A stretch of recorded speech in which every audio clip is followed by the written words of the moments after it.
completely visible, with lying and spying for all. The Kate Daly Show starts now.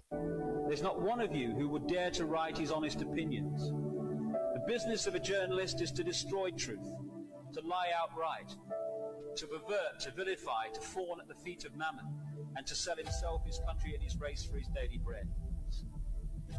So we have a structure of manipulation which is string-pulling the politicians of all political colours, the media, the intelligence agencies, the big companies, and the global banking system.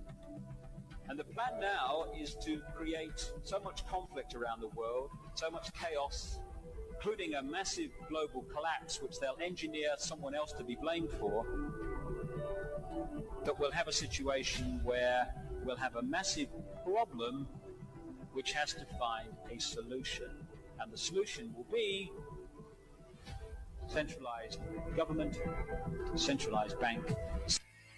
All right, that was David Icke, and welcome to the Kate Daly Show. So glad you're listening in today. I've got the great and fabulous Susan. I've got the great and fabulous Melissa today, and a lot of info to go over. There was a school shooting. We'll talk about that. I want to talk. We'll talk a little bit. Well, we have so much. We have so much in this hour.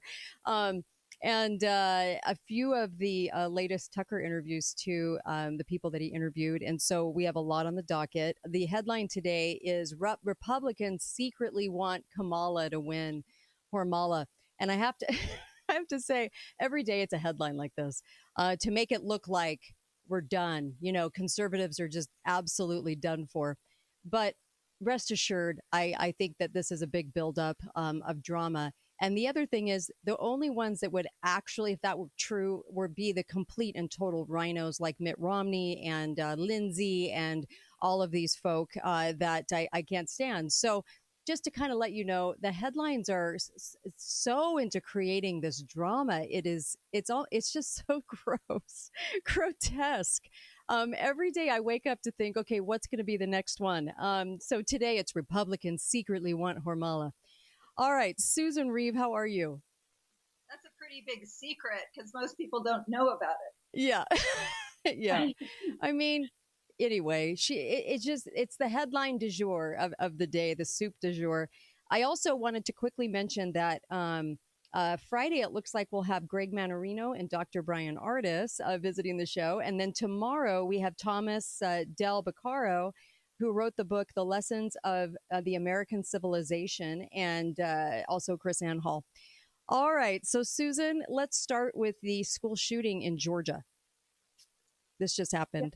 Yes, this is a high school, and they have said 4 people dead, they're confirming, and some reports said up to 30 people injured. Others have said 9 confirmed injuries. Mm-hmm. So sometimes it takes a while to get some of the accurate information out. Mm-hmm. And they said they plan on doing an investigation. Mm-hmm.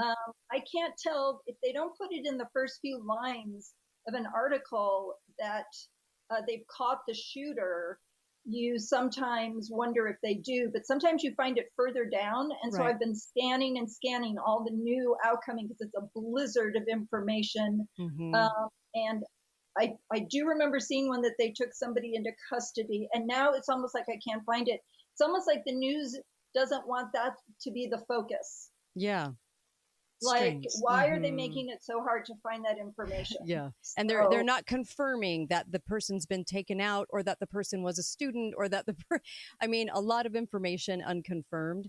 I will say that Brian Kemp, the governor, is a bought and sold individual, a bought and paid for, I should say, individual. So anything that happens in his state, I'm immediately suspect because, and this goes for almost virtually every state now, to be honest. But this guy is really on the payroll. So this shooting will be very interesting. The thing to look for, because we've gone through so many shootings in 14 years and most of them have not been what we were told. I would look for the things that are always missing, and it's very strange, are coroners, people with emergency personnel going in, or students coming out, or like the very basics that you would expect to see at a crime scene are usually non-existent. Have you noticed that? I have.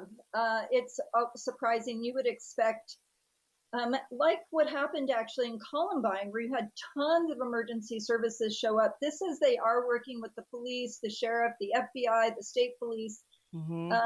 And so, I mean, it can be dangerous. Mm-hmm. Obviously, it's dangerous. They do tend to line the kids up outside, which always blows my mind. The kids are taught to go, sit in the bleachers. We see all these views overhead, sit in the bleachers or go stand in line over there. It seems so dangerous to me to be out in the open like that. Right.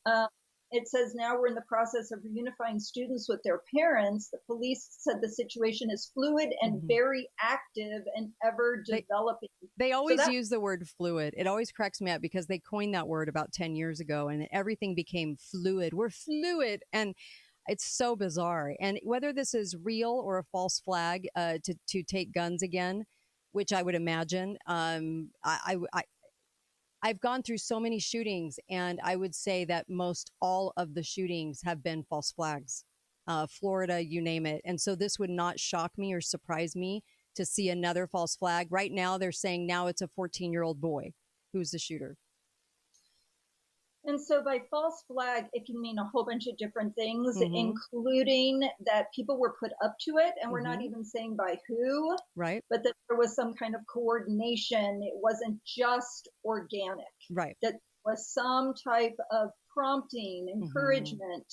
Or a takeover of the kid, which we've seen before because the parents, remember in Texas, reached out and said, the feds won't stay away from my son who is mentally a little bit off, challenged, and got him a driver's license. And then all of a sudden he's in a van in front of a bank with a bomb. So, and they would not stay away from our son, even though they would always go over to our house when we weren't home and things like that. So we've seen evidence of this, of them befriending, cultivating, if you will.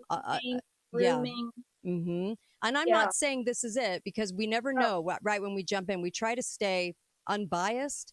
But if I had to look at the last 14 years, I would say most of the shootings have so many questions that it's unbelievable, and so many questions that there's no way I could say it was an authentic shooting. No way. Yeah. I mean, it's so funny because this is a UPI article that I'm looking at, and it said it was like 12 minutes ago, and it doesn't mention the 14-year-old. Yeah, this was just like 19 minutes ago. They just announced a 14-year-old. Who knows? Information could change.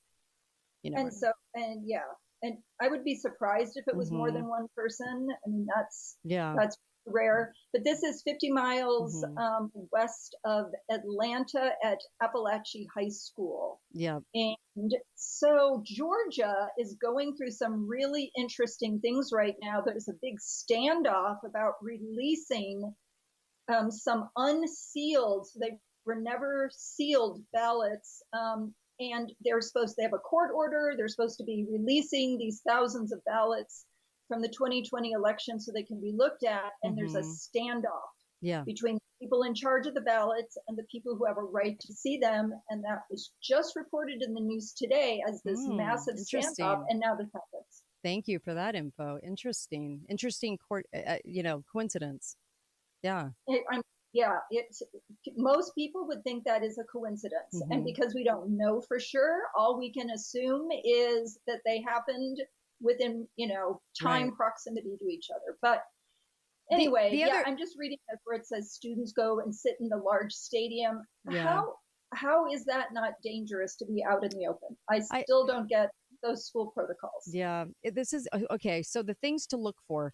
The things that I'm always looking for are how quickly do they talk about gun control to the camera when you're supposed to have grieving people or people that are the natural behavior would be to grieve, would be to say, they're too shocked to talk to the camera. But if they launch into gun control, we have a problem. Okay. The other thing. Karine Jean-Pierre just said, this is not normal. Enough is enough. So they're already going down that path. Yep. And the other thing is you won't see coroners. You won't see people leaving where it would look normal, like a normal amount of kids. You'll see weird timelines thrown up. And you'll see it's always a loner. It's always somebody that he'll probably have Nazi lingo on his Facebook page. All of these things we see again and again and again and again. And so let me take a quick caller. Hi, caller. Welcome to the show. Go right ahead. Yes, what we're not seeing is that our Republicans and Democrats in Congress and the presidents, whether Republican or Democrat, are not abolishing the unconstitutional free murder zones at school. Federal government has no authority to begin for civilian disarmament at all, but they have these laws that say to the kids may be uneducated, but they're not retarded. They're not. They have IQ. They realize this is a free murder zone. So let's assume what occurred was this 14-year-old carried this out. He knows he can shoot up people for a while because there's no guns in those schools. It's a fish in a barrel. Civilian disarmament is the problem. We need to get the teachers armed. Yes, it's fish in a barrel. And the thing is Kamala has been out lately with her talk of, abolishing the Second Amendment by executive order, which is illegal. So, who knows? Also a big push to get school resource officers who are armed out of the school. They said it's racist to have them in schools. And, I'm glad to see when my kids have a school resource officer who's armed, who's a regular police officer. And so I don't know if that was the case. I don't know. I think there's two sides to the resource officer thing. If we have fish in a barrel, okay, then somebody's armed. I totally get that. On the other side of it, we put those in schools for the most ridiculous reasons, though, because this is such a rare event. When I'm looking at the past, I'm looking at the last 20 years, most of these are false flag events. And so the resource officer was put in to say, everyone's violent. Everyone's ready to do something. Everybody's ready to be violent, even though a school shooting is extremely rare, an authentic one, so rare that I think it would be hard to calculate. So I think there's actually two sides to that. I think you could look at it both ways. And I appreciate both sides, because we've talked a lot about school resource officers on this show and how the presence of them, a full-time job as a resource officer, seems really extravagant, to put them in and then say, well, we have to have them even though the incidences are low. At the same time, fish in a barrel to have somebody armed. I can see it. Be right back. Kate Daly Show. More with Susan Reeve. Be right back. Thanks for listening to